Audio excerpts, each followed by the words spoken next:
ইসরায়েলের বাধার মুখে সুমুদ ফ্লোটিলার নৌবহর গ্রেটা থুনবার্গ সহ আটক বেশ কয়েকজন। বিশ্বজুড়ে নিন্দার ঝড়, ইতালি, জার্মানি, গ্রিসে বিক্ষোভ।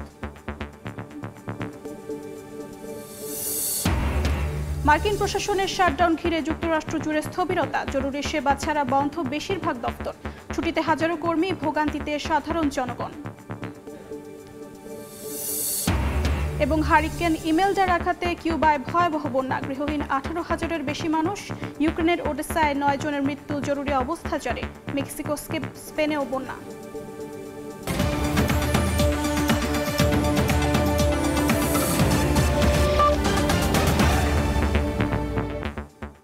আন্তর্জাতিক সময়ের সঙ্গে আছি আমি অর্জিতা শেহসেন। গাজামুখী ত্রাণবাহী নৌবহর গ্লোবাল সুমুদ ফ্লোটিলা ব্যাপক ইসরায়েলি বাধার মুখে পড়েছে। পরিবেশ কর্মী গ্রেটা থুনবার্গ সহ বহরের কয়েকটি জাহাজের যাত্রীকে আটক করেছে নেতানিয়াহু বাহিনী। তাদের ইসরায়েলের একটি বন্দরে নেওয়া হয়েছে। এই ঘটনায় বিশ্বজুড়ে নিন্দার ঝড় উঠেছে। এটিকে সন্ত্রাসী কর্মকাণ্ড হিসেবে আখ্যা দিয়েছে তুরস্ক।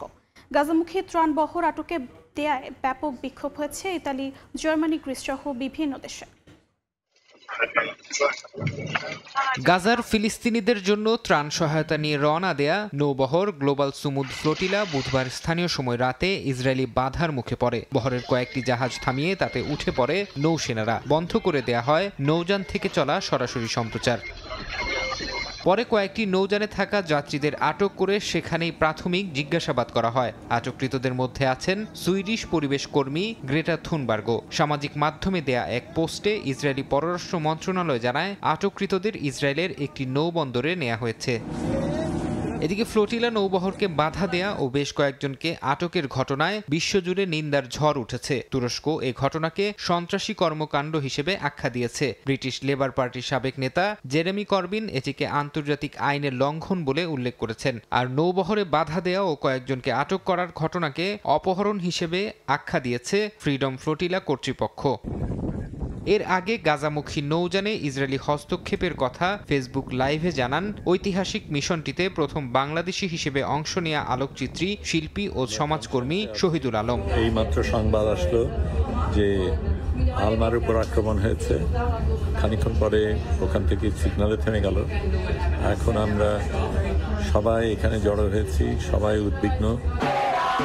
গাজামুখী ত্রাণবহর আটকে দেয়ায় ব্যাপক বিক্ষোভ হয়েছে ইতালিতে। বুধবার রোমের সড়কে নেমে বিক্ষোভ করেন ফিলিস্তিনপন্থীরা। দেশটির সবচেয়ে বড় শ্রমিক ইউনিয়ন শুক্রবার ধর্মঘট ডেকেছে। এছাড়া বিক্ষোভ হয়েছে জার্মানি, তুরস্ক, গ্রিস সহ কয়েকটি দেশে। গ্লোবাল সুমুদ ফ্লোটিলা নামে এ অভিযানে অংশ নেয় 40টিরও বেশি বেসামরিক নৌযান। এগুলোতে প্রায় 500 যাত্রী আছেন। তাদের মধ্যে রয়েছেন বিভিন্ন দেশের আইন প্রণেতা ও মানবাধিকার কর্মী। ফারহাদ চৌধুরী, সময় সংবাদ। গাজায় নেতানিয়াহু বাহিনীর জাতিগত নিধনের মধ্যেই ইসরায়েলে অস্ত্র সরবরাহ অব্যাহত রেখেছে যুক্তরাজ্য। গণমাধ্যম চ্যানেল 4-এর নতুন এক প্রতিবেদনে বলা হয়, শুধু আগস্ট মাসেই দেশটি ইসরায়েলে পাঠিয়েছে 1 লাখের বেশি বুলেট, সঙ্গে ছিল ট্যাঙ্কের যন্ত্রাংশ। গেল মাসেই ফিলিস্তিনকে স্বাধীন রাষ্ট্র হিসেবে স্বীকৃতি দিয়েছে যুক্তরাজ্য।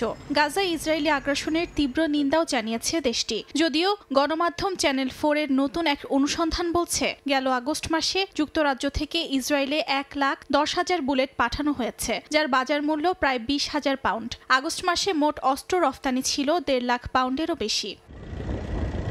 কাস্টম কোডে এমন পণ্যকে তালিকাভুক্ত করা হয়েছে সরাসরি বুলেট হিসেবে। পাশাপাশি ট্যাঙ্ক ও রাইফেলের যন্ত্রাংশ সহ ক্ষেপণাস্ত্র, বিস্ফোরক ও গোলা বারুদও গেছে অন্যান্য ক্যাটাগরিতে। চ্যানেল 4-এর প্রতিবেদনে আরও বলা হয়, শুধু 2025 সালের জুনেই প্রায় 4 লাখ পাউন্ড মূল্যের গোলা বারুদ ইসরায়েলে প্রবেশ করেছে, 3 বছরের মধ্যে, যা এক মাসে সর্বোচ্চ।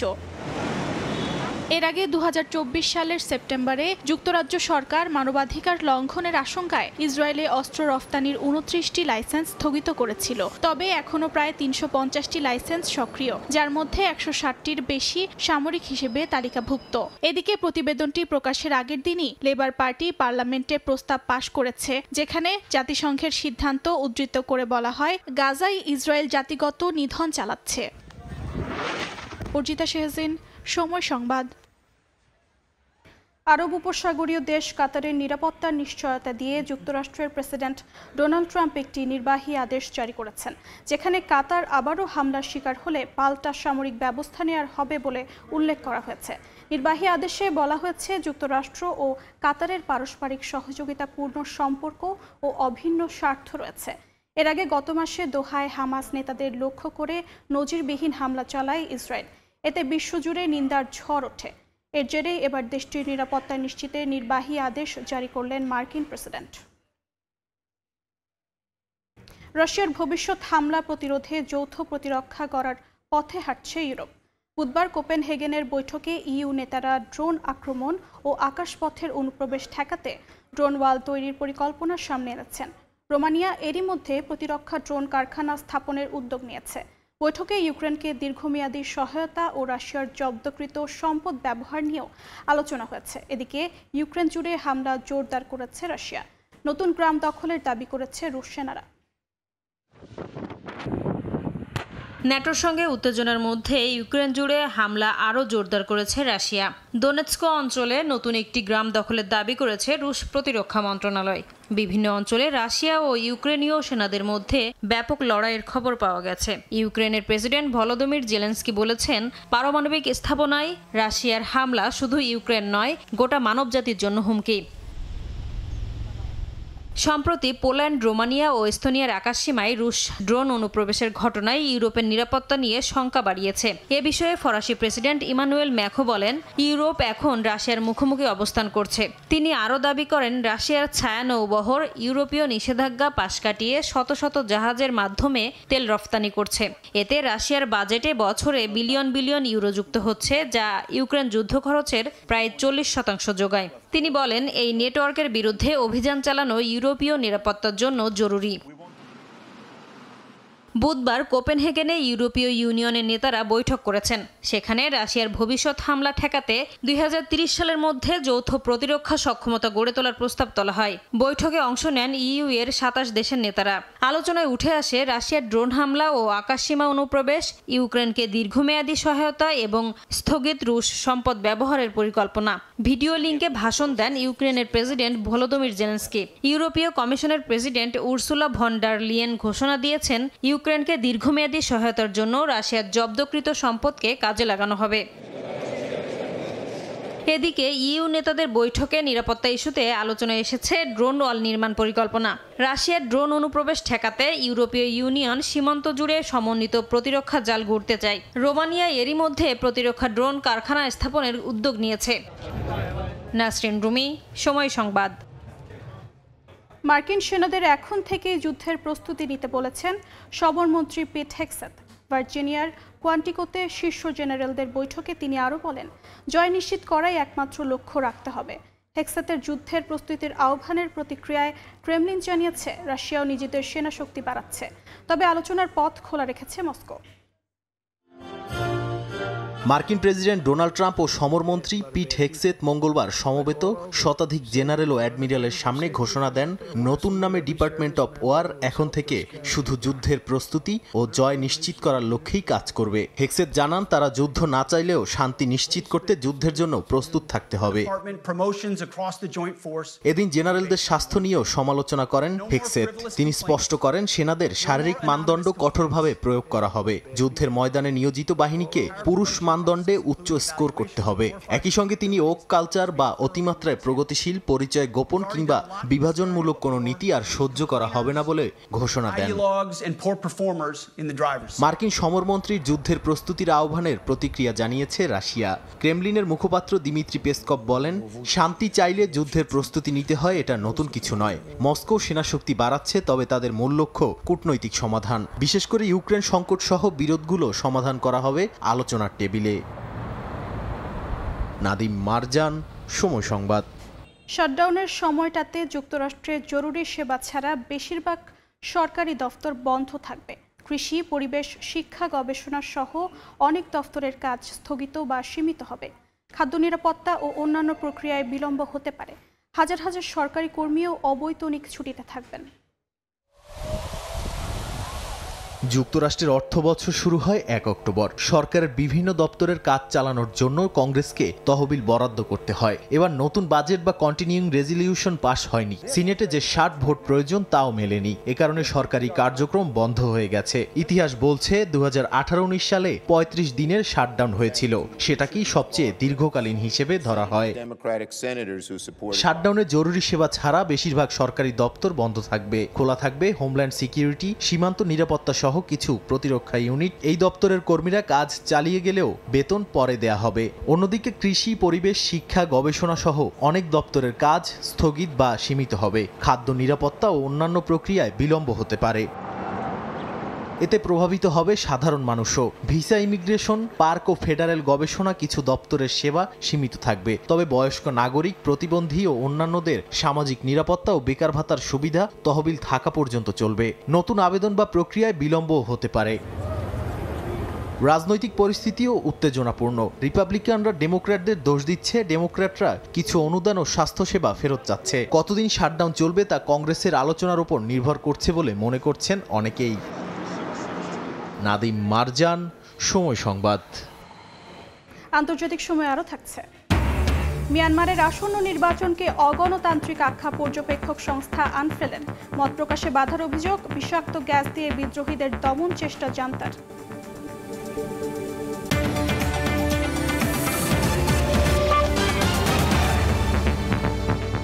আজ বিজয়া দশমী। প্রতিমা বিসর্জনের মধ্য দিয়ে শেষ হবে শারদীয় দুর্গোৎসব। দুর্গাপূজার খবর জানাতে এই মুহূর্তে ভারতের কলকাতায় আছেন সহকর্মী সুব্রত আচার্য। যাচ্ছি তার কাছে। 5 দিনের ধর্মীয় রীতি আজই আনুষ্ঠানিকভাবে শেষ হচ্ছে। সপ্তমীতে ঘট প্রতিস্থাপন বা দেবীর প্রাণ প্রতিষ্ঠার মধ্য দিয়ে যে শারদীয় দুর্গা উৎসবের সূচনা হয়েছিল সেটি আজকে দর্পণে বিসর্জনের মধ্য দিয়ে কিন্তু আনুষ্ঠানিকভাবে যে ধর্মীয় রীতি সেটি শেষ হবে। এবং এরপরই যে বিসর্জনের যে লৌকিকতা আমরা জানি যে গঙ্গার বাজেকতা, কদমতলা ঘাট সহ প্রায় উত্তর এবং দক্ষিণ কলকাতা লাগোয়া যে 44টি ঘাট রয়েছে সেই ঘাটে কিন্তু বিসর্জনের প্রক্রিয়া শুরু হবে। এর আগে জানিয়ে রাখি যে দর্পণ বিসর্জনের যে প্রক্রিয়া সেটি বিভিন্ন মণ্ডপে বিভিন্ন সময়ে এর মধ্যে অনুষ্ঠিত হবে। কারণ তিথি অনুযায়ী দশমী রয়েছে স্থানীয় সময় দুপুর 2টো পর্যন্ত। এর মধ্যেই বিভিন্ন মণ্ডপের পুরোহিতরা তাদের সুবিধে সময় মতো করে কিন্তু এই বিসর্জনের প্রক্রিয়াটি শেষ করবেন। এবং তারপরে যেটি চিরাচরিত আমাদের রীতি, বাড়ির মা, বোন, মেয়েরা এসে মাকে সিঁদুর দেবেন এবং মিষ্টি মুখ পরাবেন। স্বাভাবিকভাবে আমরা যেটা জানি যে বাড়ির মেয়ে যখন বাড়ি থেকে তার স্বামী গৃহে ফিরে যায় তখন প্রচলিত বাড়ির মা বউরা যে রীতি অনুসরণ করে ঠিক মাকে বিদায় দেওয়ার ক্ষেত্রে কিন্তু একই রকম রীতি অনুসরণ করতে দেখা যায়। এবং সেটিও কিন্তু বাংলার এই শারদীয় দুর্গা উৎসবের অন্যতম একটি অনুষঙ্গ হয়ে গিয়েছে যে সিঁদুর খেলা। সেটিও আমরা কিছুক্ষণ বাদে অর্থাৎ মাকে যখন দর্পণের মাধ্যমে বিসর্জন দেওয়া হবে তারপরে কিন্তু সিঁদুর খেলার যে প্রক্রিয়া সেটি শুরু হবে। আপনারা জানেন যে গতকালও একই রকম ভাবে নবমীর রাত দুপুরবেলা বৃষ্টি হয়েছে থেমে থেমে উত্তর দক্ষিণ কলকাতা এবং শহরতলির বেশ কিছু জায়গায়। আজকেও কিন্তু সকাল থেকে আবহাওয়ার এই যে কালো মেঘে ছেয়ে গিয়েছে কলকাতার আকাশ। সকাল থেকে কোথাও কোথাও হালকা এবং মাঝারি ধরনের বৃষ্টিও হয়েছে এবং এই বৃষ্টি বিঘ্নিত পরিবেশের মধ্য দিয়ে কিন্তু এই যে দশমীর যে আনুষ্ঠানিকতা, ধর্মীয় রীতি সেটি অব্যাহতভাবে চালিয়ে যাচ্ছেন। এবং কলকাতা পৌরসভা, রাজ্য প্রশাসনের পক্ষ থেকে সুষ্ঠুভাবে বিসর্জনের যে প্রক্রিয়া আমরা বরাবরই দেখি কলকাতা পুলিশের একটি নজিরবিহীন উদ্যোগ এবং পরিকল্পনা, সে পরিকল্পনা কিন্তু ইতিমধ্যে আমরা দেখেছি যে গঙ্গার ঘাটগুলো সহ যে কলকাতা লাগোয়া যে গঙ্গার ঘাটগুলো রয়েছে বৃহত্তর কলকাতার প্রায় 44টি ঘাট, সেই 44টি ঘাটের যে প্রস্তুতি আমরা গতকাল থেকেই দেখেছি চূড়ান্তভাবে প্রস্তুতি নেওয়া হয়েছে। কারণ আপনি জানেন যে ফোরাম ফর দুর্গা উৎসব কমিটির পক্ষ থেকে যেটি বলা হয়েছে যে শুধুমাত্র কলকাতা শহরে 2800টি পুজো নথিভুক্ত পুজো রয়েছে এবং নথিভুক্ত নয় এমন পুজোর সংখ্যাও কিন্তু প্রায় 3 থেকে 3.5 মতো রয়েছে বলে বিভিন্ন সূত্রে জানা গিয়েছে। তো শুধুমাত্র কলকাতা এবং বৃহত্তর কলকাতাতে প্রায় 3,500 মণ্ডপে পুজো হয় এবং রাজ্য জুড়ে সেই পুজোর সংখ্যাটা কিন্তু প্রায় 45,000। সুতরাং এই দেবী প্রতিমাকে সুষ্ঠুভাবে নিরঞ্জনের প্রক্রিয়াটিও রাজ্য সরকার বা কলকাতা পুলিশের কাছে একটি বড় চ্যালেঞ্জ এবং সেই চ্যালেঞ্জটি নেওয়ার জন্য গত কয়েকদিন ধরেই সুষ্ঠু পরিকল্পনা বাস্তবায়নের ক্ষেত্রে আমরা দেখেছি যে ঘাটগুলোতে যে নজিরবিহীন প্রস্তুতি নিয়েছে। ধর্মীয় রীতি অনুযায়ী যেটা আগেই বলেছি যে সকালেই অনেক মণ্ডপে পুরোহিতরা তাদের নিজের সুবিধা মতো দর্পণের বিসর্জনের মধ্য দিয়ে এই দেবীকে বিদায় দেওয়া যে প্রক্রিয়া সেটি শুরু করবে।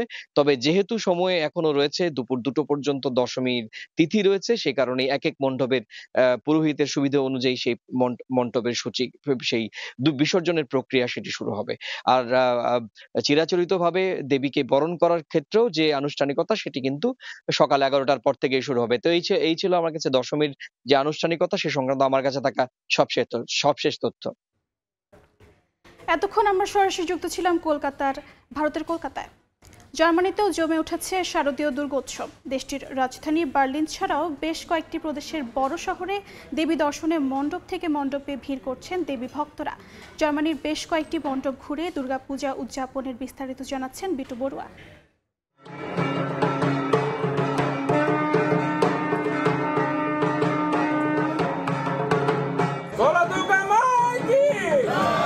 সনাতন ধর্মাবলম্বীদের সবচেয়ে বড় ধর্মীয় উৎসব শারদীয় দুর্গোৎসবের চতুর্থ দিন নানা আনুষ্ঠানিকতার মধ্য দিয়ে পালন করেছে জার্মানির সনাতন ধর্মাবলম্বীরা। বুধবার মহানবমীর দিনে রাজধানী বার্লিনের হিন্দু সোসাইটি ছাড়াও নগরীর আরও 3টি পূজা মণ্ডপে ভক্তদের ভিড় ছিল চোখে পড়ার মতো। এছাড়া ডুইসেলডর্ফ, ফ্রাঙ্কফুর্ট, হামবুর্গ সহ মিউনিখের মাতৃমন্দিরের হিন্দু ও সনাতন ধর্মাবলম্বীদের আয়োজনের কমতি ছিল না। নবমীর সকালে তর্পণে দুর্গার মহাস্নান, ষোড়শ উপাচারে পূজার পর সন্ধ্যায় দেবী দুর্গার মহা আরতি করা হয়, দেয়া হয় বলিদান। এদিন 108টি নীলপদ্মে পূজা দেয়া হয় দেবী দুর্গার পদতলে। পূজা শেষে যথারীতি অঞ্জলি নিবেদন শেষে করা হয় প্রসাদ বিতরণ। আমাদের বার্লিন হিন্দু সোসাইটি পক্ষ থেকে সবাইকে শারদীয় শুভেচ্ছা। এখানে আমরা সবাই একত্রিত হই, বিদেশে অনেক আনন্দ করি, নতুন বন্ধুদের সাথে পরিচিত হই। তোরে ডাকার মতো ডাকতে যদি পারি। প্রবাসী ও বাংলাদেশের মতো পঞ্জিকা মেনে শাস্ত্র মতে সন্ধি পূজা করা হয়। 108টি মাটির প্রদীপ জ্বালিয়ে ও 108টি পদ্মফুল নিবেদন করা হয় দেবীর চরণে। দেশটির দূর দূরান্ত থেকে মণ্ডপে পূজা দিতে পেরে খুশি প্রবাসীরা।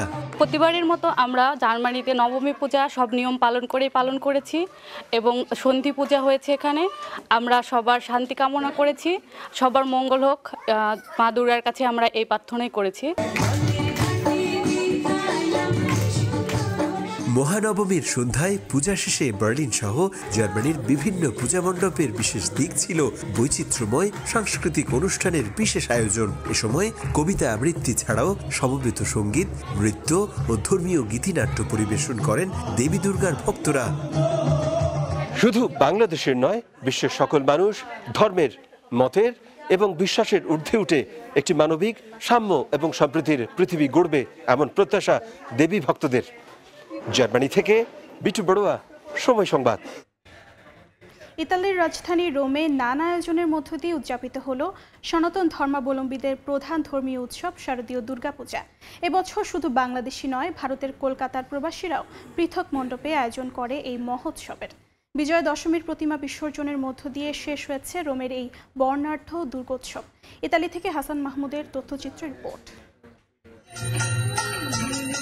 প্রতি বছরের মতো এবারও ইতালি রোমের বিভিন্ন এলাকায় একাধিক পূজা মণ্ডপে উদযাপিত হয়েছে শারদীয় দুর্গোৎসব। উৎসব চলাকালে প্রতিটি মণ্ডপেই ছিল ভক্ত অনুরাগীদের উপচে পড়া ভিড়, যেন বিদেশের মাটিতে পুনরায় ফিরে এসেছে স্বদেশের উল্লাস। বিশেষভাবে নজর কেড়েছে রোমের খোলা মাঠে আয়োজিত দুর্গাপূজা। ভারতের কলকাতার প্রবাসীরা অর্চনার পাশাপাশি বর্ণাঢ্য সাংস্কৃতিক অনুষ্ঠানের আয়োজন করেন। সঙ্গীত, নৃত্য আর আবৃত্তির এই মেলবন্ধন যেন সনাতন ধর্মাবলম্বীদের আনন্দ কয়েক গুণ বাড়িয়ে দেয়। তারা বলছেন, বিদেশের মাটিতে থেকেও বাংলাদেশের পূজার মতো আনন্দ করতে পেরেছেন তারা। দেশের মাটিতে বাংলার যে ঐতিহ্য, যে দুর্গাপূজা আমাদের সব থেকে বড় উৎসব, সেটা আমরা বিদেশের মাটিতে খুব ভালোভাবে পালন করে থাকি। ইউরোপের বুকে আমরা একমাত্র সংগঠন যারা আমরা খোলা মাঠে 7 দিন ধরে দুর্গাপুজো এবং তার পাশাপাশি বিভিন্ন সাংস্কৃতিক অনুষ্ঠান করে থাকি। আমরা যখন বাংলাদেশে ছিলাম তখন সবাই একসাথে দুর্গাপূজা দেখতে যেতাম, খুব ভালো লাগতো। ছোটবেলার দুর্গাপূজার কথা মনে পড়ে যাচ্ছে, বিভিন্ন পূজাতে আমরা ছোটবেলায় যেতাম, তো ভালো লাগলো এখানে এসে। ধর্মীয় আচার অনুষ্ঠানের পাশাপাশি ছিল প্রতীকী বার্তা। সনাতন ধর্মাবলম্বীরা বিশ্বাস করেন দুর্গা এসেছিলেন নৌকায় করে, আর এবার পালকিতে চড়ে কৈলাসে ফিরছেন। বিদায় বেলায় ভক্ত অনুরাগীদের চোখে ছিল অশ্রু আর কণ্ঠে বিষাদের সুর। তবে আবারও পরের বছর এই মহোৎসবের আনন্দে মিলিত হওয়ার অপেক্ষায় রয়েছেন এই অনুরাগীরা। শুধু রাজধানী রোমেই নয়, এবছর পুরো ইতালি জুড়ে 25টিরও বেশি মণ্ডপে অনুষ্ঠিত হয়েছে দুর্গাপূজা। সময় সংবাদ, ইতালি।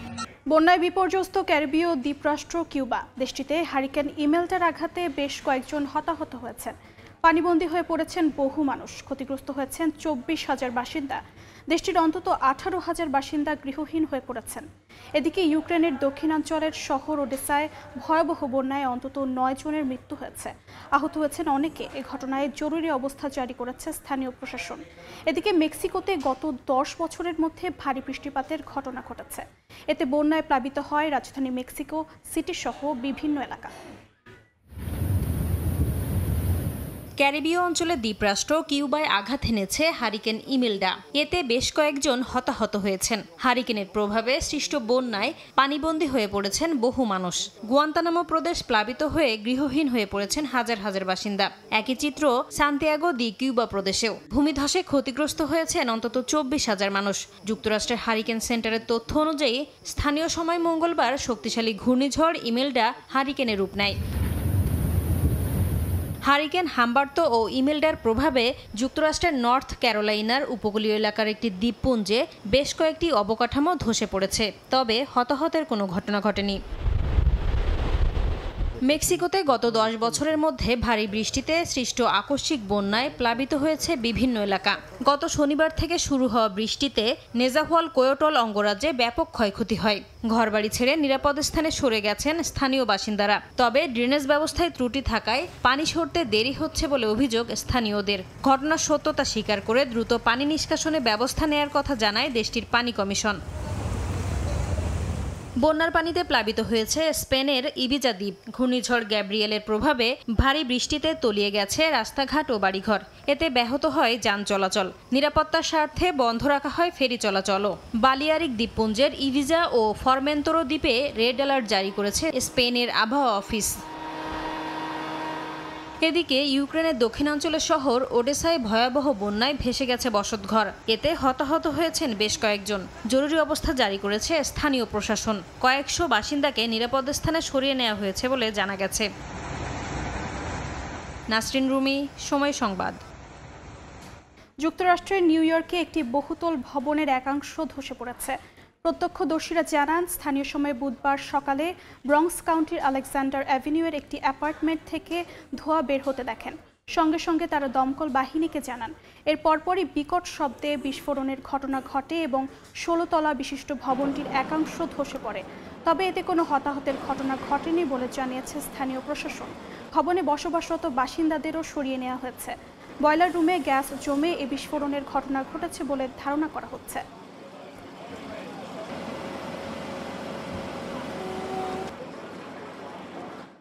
ইথিওপিয়ার একটি গির্জার অস্থায়ী কাঠামো ধসে পড়ে প্রাণ হারিয়েছেন অন্তত 36 জন। আহত হয়েছেন 2 শতাধিক। বুধবার স্থানীয় সময় সকাল 7:30টার দিকে রাজধানী আদ্দিস আবাবা থেকে প্রায় 70 কিলোমিটার দূরের আরিতি শহরে এই ঘটনা ঘটে। তীর্থযাত্রীদের ভিড়ে হঠাৎ ভেঙে পড়ে কাঠের তৈরি কাঠামোটি। মৃতের সংখ্যা আরও বাড়তে পারে বলে শঙ্কা স্থানীয় পুলিশের। গুরুতর আহতদের কয়েকজনকে রাজধানীতে পাঠানো হয়েছে চিকিৎসার জন্য। স্থানীয় এক কর্মকর্তা জানিয়েছেন, অনেকেই ধ্বংসস্তূপের নিচে চাপা পড়েছিলেন।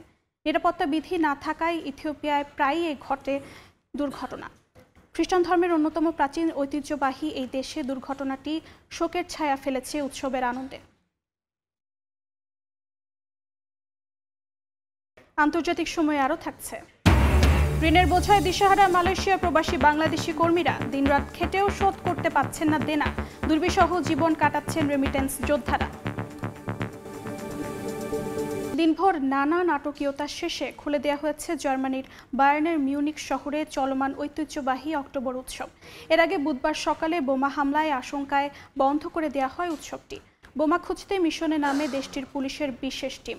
তবে দিনভর খোঁজাখুঁজির পর এমন কোনো আশঙ্কা নেই নিশ্চিত হয়ে পুনরায় খুলে দেওয়া হয় উৎসবের মূল ফটক। নেওয়া হয়েছে ব্যাপক নিরাপত্তা ব্যবস্থাও।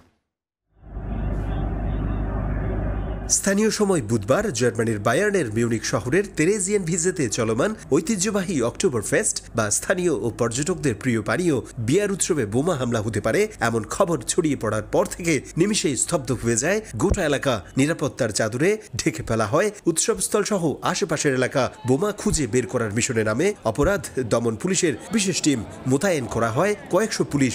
উৎসব প্রাঙ্গণ থেকে সরিয়ে নেওয়া হয় দর্শনার্থীদের। বন্ধ করে দেয়া হয় মেলায় অংশ নেওয়া স্টল সহ খেলাধুলার ইভেন্টও। এর আগে বোমা উদ্ধার ও হামলার পরিকল্পনায় জড়িতদের খুঁজতে গিয়ে মুখোমুখি হয় আরেক চাঞ্চল্যকর ঘটনার। এদিন ভোরে মিউনিখের দক্ষিণে ল্যাটশেনাউয়ের একটি বসত বাড়িতে গোলাগুলিতে একজন নিহত হন। একই দিন একটি বাড়িতে বেশ কয়েকটি বোমা বিস্ফোরণে আরও একজনের প্রাণহানি ঘটে। আহত হন অন্তত দুজন। ঘটনাস্থল থেকে উদ্ধার করা হয় বোমা তৈরির সরঞ্জাম ও একটি চিঠি। চিঠিতে পাওয়া তথ্য থেকে অক্টোবর ফেস্টে বোমা হামলার পরিকল্পনার কথা জানতে পারে পুলিশ। তবে পারিবারিক কলহের জেরে এই বোমা বিস্ফোরণ বলছে তদন্তকারী কর্মকর্তা। এদিকে মিউনিখে দিনভর উত্তেজনা, আতঙ্ক ও পুলিশি অভিযান শেষে শহরের অতিরিক্ত মেয়র ডিটার রাইটার ও অঙ্গরাজ্যটির স্বরাষ্ট্রমন্ত্রী জোয়াকিম হেয়ারম্যান ও পুলিশ কর্মকর্তারা জানান অক্টোবর ফেস্ট ঘিরে আর কোনো আতঙ্ক নেই, বোমা হামলার আশঙ্কা নেই নিশ্চিত করে মেলার প্রধান ফটক খুলে দেয় আয়োজকরা। উৎসবে আবারও ঢল নামে লাখো দর্শনার্থীদের। জার্মানি থেকে বিটু বড়ুয়া, সময় সংবাদ। বাংলাদেশের অর্থনীতিতে বৈদেশিক আয়ের একটি বড় অংশ আসে প্রবাসীদের পাঠানো রেমিটেন্স থেকে। কিন্তু এই আয়ের পেছনে রয়েছে এক কঠিন বাস্তবতা। বিদেশে পাড়ি জমাতে গিয়ে বিপুল পরিমাণ ঋণ নিতে যেতে হয় অনেক কর্মজীবীকে। সেই ঋণ শোধ করতে গিয়ে তাদের জীবন হয়ে ওঠে দুর্বিষহ। ঋণের বোঝায় দিশেহারা মালয়েশিয়া প্রবাসী বাংলাদেশি কর্মীরাও রাত দিন কঠোর পরিশ্রম করে তারাও ঋণের জাল থেকে বের হতে পারছেন না। মালয়েশিয়া থেকে মোহাম্মদ আব্দুল কাদেরের রিপোর্টে বিস্তারিত। মালয়েশিয়া প্রবাসীরা কঠোর পরিশ্রম করে দেশের জিডিপিতে রাখছেন বড় অবদান। কিন্তু তাদের এই পরিশ্রমের পেছনে লুকিয়ে আছে এক কঠিন বাস্তবতা ও বিপুল পরিমাণ ঋণের বোঝা। বিদেশের মাটিতে দিনের পর দিন ওভারটাইম করেও ঋণের চক্র থেকে বের হতে পারছেন না অনেক প্রবাসী বাংলাদেশি। 6 লাখ টাকা খরচ করে আসছি, 12 ঘন্টা কাজ করে আসে এখানে কাজ করতেছি। আমাদের বাসায় অর্থের প্রয়োজন, আইসি দেনা ধার দেনা করে আইসি। এখন কীভাবে ধার দেনা দিতে পারবো ওইটাই আমরা খুঁজতেছি। কিন্তু মালয়েশিয়া তো আসার জন্য মানুষ অনেক বেদিস, ঠিক আছে। মালয়েশিয়া খুব পরিস্থিতি খুব খারাপ। 12 ঘন্টা নাইট ডিউটি করে আসলাম, আয়া পরে এখন আবার যে লরিতে কাম করতেছি, ওভারটাইম করতেছি। যেহেতু 2 টাকা ইনকাম করে ফ্যামিলি দিতে পারি, নিজে একটু ভালো থাকতে পারি। কিন্তু শরীর দিকে দেই না, ফ্যামিলি দিকে দেই, যেহেতু ফ্যামিলি একটু ভালো থাকে। মালয়েশিয়ায় কর্মরত বাংলাদেশি কর্মীদের বেতনের বড় অংশ চলে যায় ঋণের কিস্তি, খাওয়া এবং অন্যান্য খরচ মেটাতে। ফলে পরিবারকে আর্থিক সহায়তা দেয়া বা নিজেদের সঞ্চয় করার মতো কোনো টাকাই তাদের হাতে থাকে না। ওভারটাইম কাজ তাদের শারীরিক ও মানসিকভাবে অসুস্থ করে তোলে। বিদেশে এসে অনেকেই বুঝতে পারেন প্রতিশ্রুত বেতন ও সুযোগ সুবিধার সঙ্গে বাস্তবের কোনো মিল নেই। কম বেতন, অস্বাস্থ্যকর পরিবেশ আর অতিরিক্ত কাজের চাপ তাদের জীবনকে দুর্বিষহ করে তোলে। মোহাম্মদ আব্দুল কাদের, সময় সংবাদ, কুয়ালালামপুর, মালয়েশিয়া। ভারত চীনকে পেছনে ফেলে অস্ট্রেলিয়ার স্টুডেন্ট ভিসায় সর্বোচ্চ অ্যাসেসমেন্ট লেভেল 1-এ উন্নীত হলো বাংলাদেশ। ফলে অস্ট্রেলিয়ার পড়াশোনার স্বপ্ন পূরণ এখন বাংলাদেশি শিক্ষার্থীদের জন্য হবে আগের চেয়ে সহজ, দ্রুত ও কম খরচে। বিষয়টি নিশ্চিত করেছে অস্ট্রেলিয়ার স্বরাষ্ট্র মন্ত্রণালয়। অস্ট্রেলিয়া থেকে SM আমিনুল রুবেলের রিপোর্ট। উচ্চশিক্ষার জন্য বাংলাদেশি শিক্ষার্থীদের পছন্দের গন্তব্য অস্ট্রেলিয়া। এবার সেই সব শিক্ষার্থীদের জন্য সুসংবাদ দিয়েছে দেশটি। প্রথমবারের মতো স্টুডেন্ট ভিসায় বাংলাদেশকে অ্যাসেসমেন্ট লেভেল 1-এ উন্নতি করেছে অস্ট্রেলিয়া। ভারত, চীন রয়েছে লেভেল 2-এ। অস্ট্রেলিয়া সরকারের এমন সিদ্ধান্তে দেশটিতে পড়তে ইচ্ছুক বাংলাদেশি শিক্ষার্থীদের জন্য ভিসা পদ্ধতির জটিলতা কমে গেছে। নতুন নিয়মে স্পন্সরশিপের জটিলতা কমার সঙ্গে সঙ্গে নিয়ন্ত্রণে থাকবে টিউশন ফিও। পাশাপাশি উচ্চমানের শিক্ষা প্রতিষ্ঠানে ভর্তির শর্তগুলো তুলনামূলক শিথিল হবে। 2018 সাল থেকে অস্ট্রেলিয়া সরকারের অ্যাসেসমেন্ট লেভেল 3য় ধাপে অবস্থান করছিল বাংলাদেশ, যার কারণে নানান জটিলতার মুখোমুখি হতেন শিক্ষার্থীরা। লেভেল 1-এ উন্নতি হওয়ায় এখন তুলনামূলক কম খরচে দ্রুত ও সহজ কয়েকটি ধাপেই ভিসার জন্য আবেদন করা যাবে। 30 সেপ্টেম্বর 2025 বা তারপরে জমা দেয়া আবেদনের ক্ষেত্রে এই নিয়ম প্রযোজ্য হবে বলে জানিয়েছে দেশটির স্বরাষ্ট্র মন্ত্রণালয়। বাংলাদেশ লেভেল 1-এ উঠে আসায় অস্ট্রেলিয়াতে বাংলাদেশ থেকে আন্তর্জাতিক শিক্ষার্থী পড়তে আসার সুযোগ সুবিধা আগের চেয়ে অনেকটাই সহজ হলো। বিশেষ করে ভিসার যে ভিসা প্রসেস করতে যে সময় লাগে সব কিছুই কিন্তু তুলনামূলক সহজতর হয়ে গেল এবং গত 2 বছরে কিন্তু রেকর্ড সংখ্যক বাংলাদেশি অস্ট্রেলিয়াতে পড়তে এসেছে এবং এই পদ্ধতির ফলে বিশেষ করে বাংলাদেশ লেভেল 1-এ চলে আসাতে যেই কন্ডিশনগুলো ছিল সেগুলো তুলনামূলক সহজ হয়ে যাওয়ার ফলে আগামী কিছুদিনে অস্ট্রেলিয়াতে প্রচুর বাংলাদেশি বাংলাদেশ থেকে পড়তে আসবে এমনটাই প্রত্যাশা করছে সবাই। SM আমিনুল রুবেল, সময় সংবাদ, অস্ট্রেলিয়া। সূর্যের ভেতরে যেমন ফিউশনের মাধ্যমে আলো আর তাপ তৈরি হয়, বিজ্ঞানীরা চাইছেন সেই একই প্রক্রিয়া পৃথিবীতে কাজে লাগিয়ে বিদ্যুৎ উৎপাদন করতে। রাশিয়ার মস্কোয় অনুষ্ঠিত এবারের বিশ্ব পরমাণু সপ্তাহে অন্যতম আলোচিত বিষয় ছিল নিউক্লিয়ার ফিউশন, যেটাকে সীমাহীন ও নিরাপদ বিদ্যুতের উৎস হিসেবে বিবেচনা করা হচ্ছে। রাশিয়ার মস্কো থেকে ফিরে ওমর ইনানের রিপোর্ট। দীর্ঘদিন ধরে বিজ্ঞানীরা চেষ্টা করে যাচ্ছেন নিউক্লিয়ার ফিউশন অর্থাৎ পরমাণুর কেন্দ্রকে মিলিয়ে শক্তি উৎপাদনের প্রযুক্তি আয়ত্তে আনার। সূর্যের ভেতর যে প্রক্রিয়ায় শক্তি তৈরি হয় সেই একই প্রক্রিয়া পৃথিবীতে কাজে লাগানোর চেষ্টা চলছে গবেষণাগার ও পরীক্ষামূলক পারমাণবিক চুল্লিতে। ফিউশন প্রযুক্তির বড় সুবিধা হলো এতে কার্বন নিঃসরণ নেই, তেজস্ক্রিয় বর্জ্যও প্রায় শূন্য। সবচেয়ে বড় কথা, জ্বালানি হিসেবে ব্যবহার করা যায় হাইড্রোজেনের আইসোটোপ, যা সমুদ্রের পানি থেকেও পাওয়া সম্ভব। এজন্যই একে বলা হয় পারমাণবিক শক্তির হলি গ্রেইল। আর এই বিষয়টি উঠে আসে এবারের ওয়ার্ল্ড অ্যাটমিক উইকের আলোচনায়। বক্তারা বলেন, ফিউশন বাণিজ্যিকভাবে সফল হলে মানব সভ্যতার জন্য সীমাহীন, নিরাপদ এবং টেকসই শক্তির দ্বার খুলে যাবে। তবে চ্যালেঞ্জও কম নয়। ফিউশনের জন্য সূর্যের মতো তাপমাত্রা 15 কোটি ডিগ্রি সেলসিয়াস তৈরি করতে হয়। সেই প্লাজমাকে নিয়ন্ত্রণে রাখা বিজ্ঞানের সবচেয়ে বড় যুদ্ধ এখনো। নিউক্লিয়ার ফিউশন এখনো পরীক্ষাগারে আটকে থাকলেও এটি সফল হলে মানব সভ্যতায় শক্তির ইতিহাসে নতুন অধ্যায় যুক্ত হবে বলে মনে করেন বিশ্লেষকরা। পরিবেশ বান্ধব জ্বালানি নিশ্চিতে নিউক্লিয়ার শক্তির ব্যবহারের জন্য বিশ্বব্যাংক, এডিবির মতো প্রতিষ্ঠানগুলো তাদের নীতিতে পরিবর্তন আনছে বলে জানালেন রোসাটমের কর্মকর্তারা। রাশিয়ায় বিশ্ব পরমাণু সপ্তাহের দ্বিতীয় দিনে টেকসই জ্বালানি নিশ্চিতে সেই বিষয়গুলোই মূলত উঠে আসে। রাশিয়ার মস্কো থেকে ওমর ইনান, সময় সংবাদ। 48 ঘন্টা ব্ল্যাকআউট থাকার পর আফগানিস্তানে পুনরায় চালু হয়েছে ইন্টারনেট সেবা। সরকারের এক ঘনিষ্ঠ সূত্রের বরাত দিয়ে বিবিসি বলছে, তালেবান সরকারের নির্দেশ ইন্টারনেট পুনরায় চালু হয়েছে। তবে পুরোপুরি শাটডাউনের বিষয়ে এখনও কোনো ব্যাখ্যা দেয়নি তালেবান প্রশাসন। এদিকে ঘন্টার পর ঘন্টা ইন্টারনেট না থাকায় ব্যাহত হয় ব্যবসা প্রতিষ্ঠান, বিমানবন্দর সহ সংশ্লিষ্ট সব কাজকর্ম।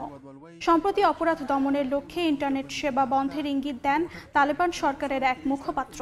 এরপরই গত সোমবার থেকে ধাপে ধাপে আফগানিস্তানে ইন্টারনেট সংযোগ বন্ধ হয়ে যায়।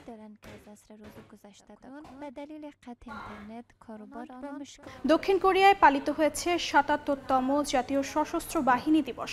এই উপলক্ষে জাঁকজমকপূর্ণ কুচকাওয়াজ অনুষ্ঠিত হয়েছে। অনুষ্ঠানে প্রেসিডেন্ট লি জে-মিয়ং ঘোষণা দিয়েছেন, আগামী বছরের প্রতিরক্ষা বাজেটে $৪৭.২ বিলিয়ন বিনিয়োগ করা হবে। তিনি বলেন, উত্তর কোরিয়ার হুমকির মোকাবেলায় অন্যের ওপর নির্ভর না করে দেশের নিজস্ব সামরিক শক্তি আরও বাড়াতে হবে। দক্ষিণ কোরিয়া থেকে মোহাম্মদ হানিফের রিপোর্ট।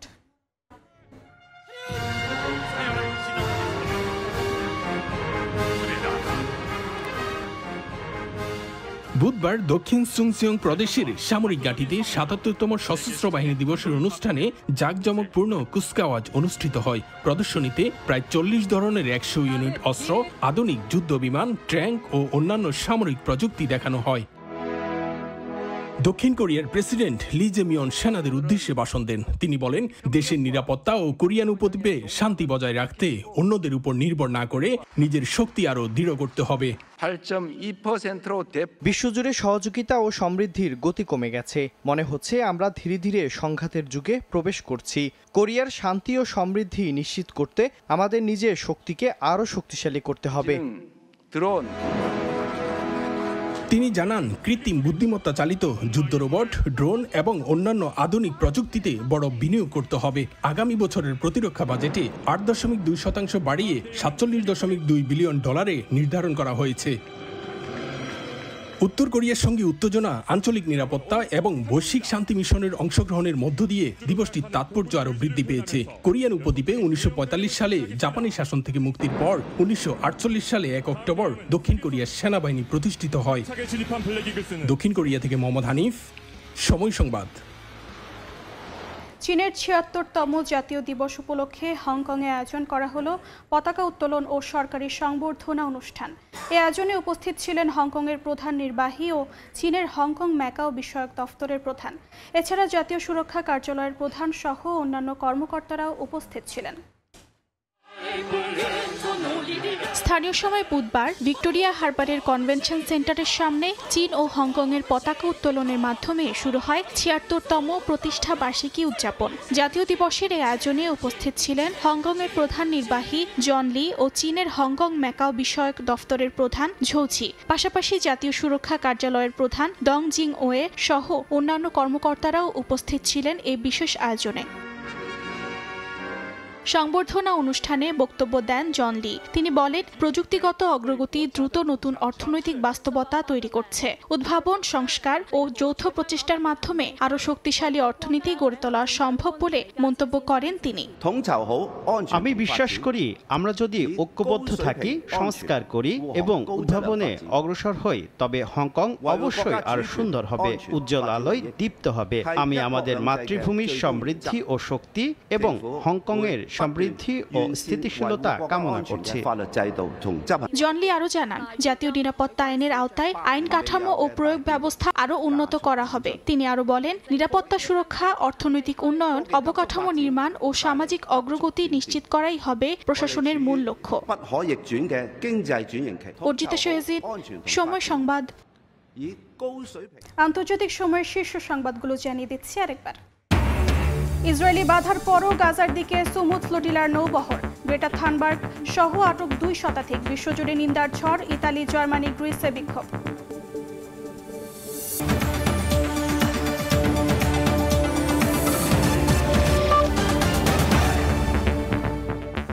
এই ছিল আন্তর্জাতিক সময়। এর পরের সময় সংবাদে থাকবেন মেজবাহুল আলিফ।